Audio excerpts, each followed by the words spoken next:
Now, in recent years, carcinoma penis has been a very high topic.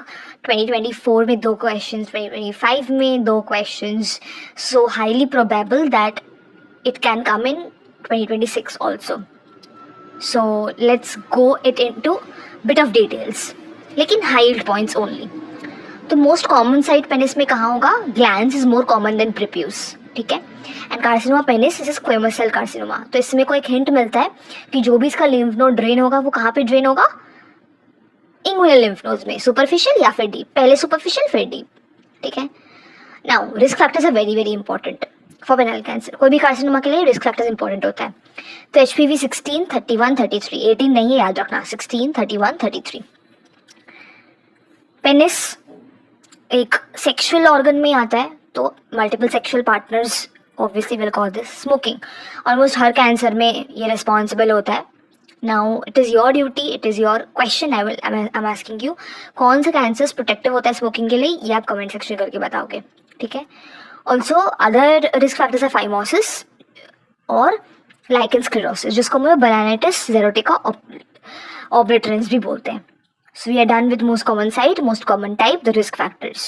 Pre-malignant conditions are very very very important in case of carcinoma penis. एक होता है PIN. ये क्या है? Penile intraepithelial neoplasia. इसमें 2 होता है, erythroplasia of Coward and Bower's disease. Other conditions क्या है? PCB याद करते हैं, फिजिक्स केमिस्ट्री बायोलॉजी, तो वैसे याद करो.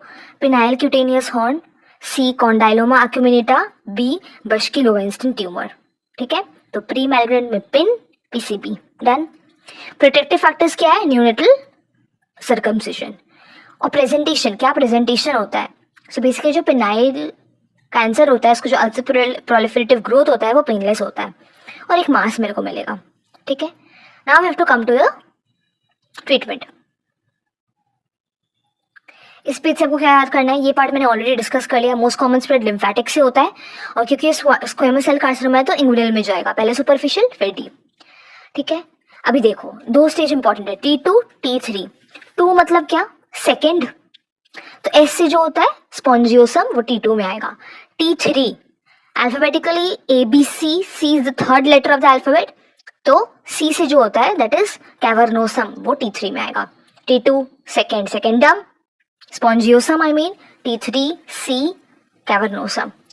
ट्रीटमेंट ऑप्शन है बस क्या क्या मोडालिटीज है? सर्जरी हो सकता है, केमो हो सकता है, रेडियो हो सकता है, और 5PU क्रीम है that is for in situ carcinoma. चलो अब डिटेल्स पढ़ते हैं ट्रीटमेंट का. So first you to determine कि मैं पूरा पेनिस को निकालने वाली हूँ कि मैं पार्शियली पेनिस को निकालने वाली हूँ. तो ये देखो, ये ट्यूमर है. अगर ट्यूमर, ये पेनिस है, अगर ट्यूमर डिस्टली प्लेस्ड है और 0.5 या 1 सेंटीमीटर का मार्जिन लेने के बाद भी more than 2 centimetre I mean stump बचा है.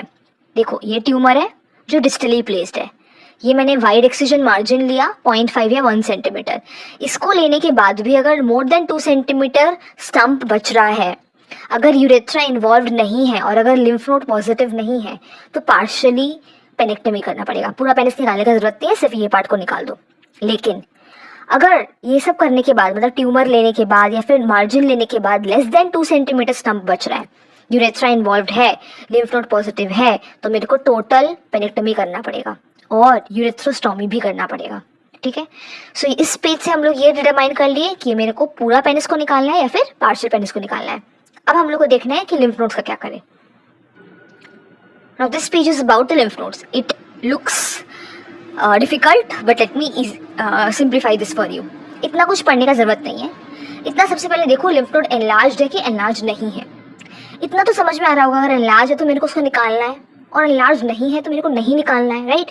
अभी सोचो, अगर वो एनलार्ज नहीं है, ठीक है, तो 2 चीज़ें होती है, या तो वो लो रिस्क में है या हाई रिस्क में. अगर लो रिस्क में है, एनलार्ज नहीं है, बिल्कुल भी नहीं निकालना है, कोई बात ही नहीं है, निकालना ही नहीं है.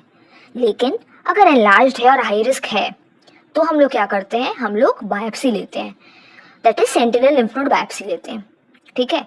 और अगर ये ऑप्शन में नहीं है तो आप क्या करो, आप मान लो कि सेंटिनल लिम्फ नोड पॉजिटिव हुआ होगा, तो हम लोग क्या करेंगे? सेंटिनल लिम्फ नोड बता सुपरफिशियल इंगुइनल लिम्फ नोड, उसका हटा देंगे. क्लियर है? एलार्ज नहीं है और लो रिस्क भी है, कोई निकालने की ज़रूरत नहीं है। एनलार्ज नहीं है लेकिन हाई रिस्क है, तो क्या करो, सेंट्रल लिम्फ नोड बायोप्सी करो। अगर नहीं ऑप्शन में दिया हुआ है तो फिर central lymph node that is superficial inguinal lymph node निकाल दो, राइट। अब आ जाओ दूसरा में, लिम्फ नोड अगर एनलार्ज है तो मेरे को क्या करना है, इतना तो समझ में आ रहा होगा कि निकालना तो जरूरी है, right. Yes, if lymph node is enlarge तो हम लोग क्या करेंगे, एंटीबायोटिक से ट्रीटमेंट शुरू करते हैं। हम लोग बेसिकली बाइलैटरल इंगुइनल लिम्फेनेक्टमी करते हैं, दोनों साइड का लिम्फ नोड को निकाल देते हैं, ठीक है। और एक चीज होता है, एक याद है हम लोग ट्रीटमेंट ऑप्शन में केमोथेरेपी और रेडियोथेरेपी का बात की थी, तो अगर लिम्फ नोड एनलार्ज्ड है और ऑप्शन में नहीं दिया हुआ है बाइलैटरल इंगुइनल लिम्फेनेक्टमी, तो हम लोग क्या करते हैं, रेडियोथेरेपी करते हैं, ठीक है। किसी को अगर मतलब लिम्फ नोड नहीं निकालना है, सर्जरी नहीं करनी है, तो आप रेडियोथेरेपी में जा सकते हो, क्लियर है। Most important prognostic factor lymph node status, देख के समझ में आ रहा है, इतना लिम्फ नोड में पढ़ाया मतलब लिम्फ नोड स्टेटस इंपॉर्टेंट होगा। और दूसरा common cause of death, very important again, is femoral artery से bleeding. So this is all about penile carcinoma. One question is expected in the exam.